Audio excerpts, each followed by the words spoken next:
Hello, everyone. We want to welcome you to the education on taking the helm, redesigning pyramids and steps to revolutionize nurse onboarding.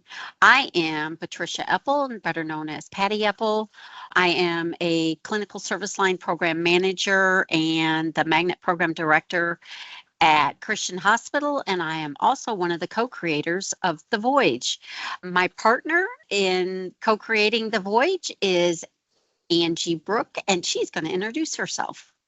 Hello, I'm Angie Brooke, a senior practice project coordinator for Barnes-Jewish Hospital and also the co-creator of The Voyage with Dr. Patty Eppel.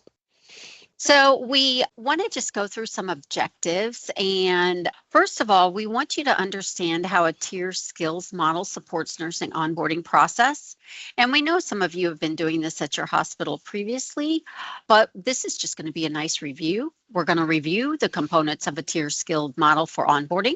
We're going to identify theorists and frameworks that support the tier skilled model because we just didn't pull all of this out of the air. It is supported by theories and frameworks. We want you to know how concepts of Donna Wright's competency model and Bloom's taxonomy and the ANA scope and standards of practice apply to the preceptor practices.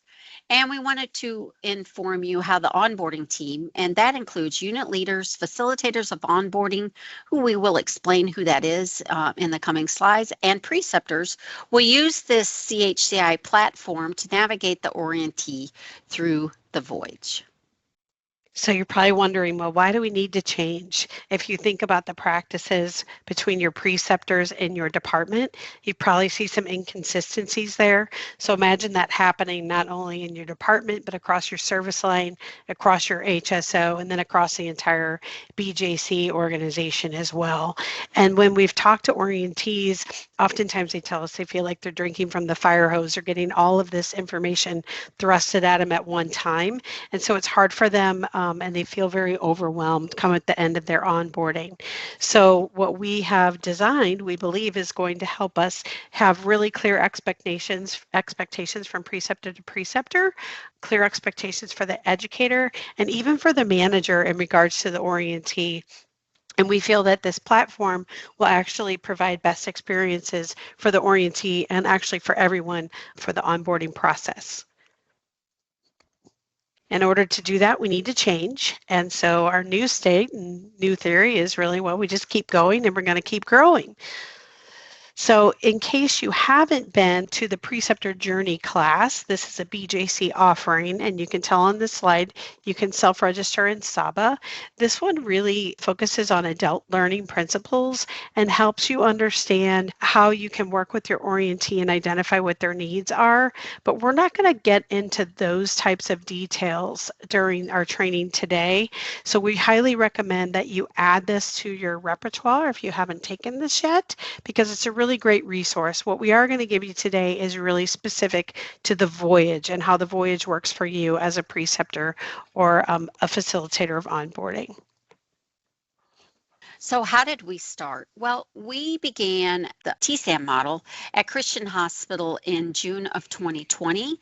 We were looking at really standardizing our onboarding process throughout the hospital because we really didn't have standardization. And so I did a bunch of looking at different theorists and different ways to onboard, and it turned out to be the Voyage, and it was a TSAM model, and it just so happened that it fell into my doctoral project, and so that became the doctoral project, but it also really served the hospital for onboarding new nurses. And then Angie's going to explain what happened at Barnes-Jewish Hospital with their TSAM model.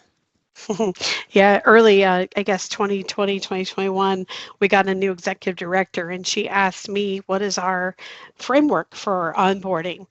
And I said, well, we use Benner's novice to expert theory. And she said, well, that's a theorist. What is your framework? And I said, we have a 14-page RN core competency document. She said, what's your framework? So that got me down a journey of trying to figure out, what did she mean? Where was she going? And that led us to the tiered skills model as well at Barnes-Jewish Hospital. So this slide kind of gives you where we got the title of this presentation, and it's the challenges of pyramids in STEP, and then coming together and forming a system model. So the model at Christian Hospital was a pyramid, and we had tiers and levels in our pyramid. We started out with a foundational core, which is really all those things that you do upon orientation, new employee orientation, HSO, nursing orientation, all those things, and getting into those specialty classes. And so then I love the water, and that's why it's a Voyage theme. But you can see that the orientee starts in the green depths of the water and goes up as they become more competent and confident in themselves as a unit nurse, and they go up to the point of the pyramid and they see blue water, and so that's where they really are accomplished and are able to be independent. And then Angie's model, as you can see here, was a system tiered step model, and I'll let her explain that a little bit too. Yeah, similar to Patty's concept, our tiered skills model was starting also with the foundational core and then gradually adding those skills from simple to complex as we work through 4 different levels.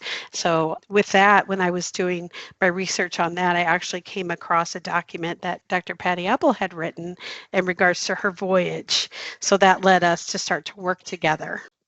That's how we came up with this infographic, which we're going to explain in just a little bit, that we really had really similar concepts, but we just had different approaches to how we were functioning with our TSAM model. We were all on paper at Christian, and the model at Barnes Jewish Hospital was electronic. So that was different, and that's where we thought, we need to bring this together as a system model. So this is where we are. And so not only were Christian Hospital and Barnes Jewish Hospital doing a TSAM model, but through our research and work on the Voyage for the system, we really found out that Belleville Memorial had started their TSAM model in the beginning of April of 2024. And then Barnes Jewish West County had started their onboarding TSAM model in June of 2024. So it really just solidified everything that we really need to come together and have one model as a skilled TSAM model for the system. So, of course, we have big dreams with our Voyage model that we have for the system, is that we really want to roll it out to all of the East region, but not only them, but also the West region. And we want to be using it for the standard onboarding process for all the nurses that are coming to all inpatient and outpatient departments. We would like to expand this to other disciplines, and we'll be working on that over the next few years. But our goal is to be nationally recognized as the gold process for onboarding, because we're kind of proud of what we've built, and we think that this model can be used throughout the United States, actually. When we look at a tiered skills model, and you kind of can compare it to what happens with an iceberg. And I guess I'm kind of still on the same pyramid, but if you look at when a new nurse comes to your unit, whether they are experienced or they're a brand new grad, they still do not know the processes and everything that goes on your unit. They don't even know where the break room is. So most of the time their head is underwater, where most of your iceberg is underwater. And then after they gain, more confidence and competence in the competencies that they're building each day, and we're going to slowly add those competencies to every day, then their head is going to come above water, just like the iceberg is above water. And then they are just going to become a really excellent nurse, a really competent and confident nurse on your unit. And that's just how we compare a TSAM model and our Voyage model to an iceberg. So those components of a tiered skill model are the most important and critical pieces. So we start with the 3 domains of learning. So taking the basic knowledge, skills, abilities, and even attitudes that a nurse needs to be competent in their role. And then we provide those in a very simple format to begin with. So that begins our first tier, and we start to build on that knowledge. And then as we move across to the next tier, the knowledge that we gained in that first tier is still there and being applied, but we continue to add more and more as we advance through the tiers.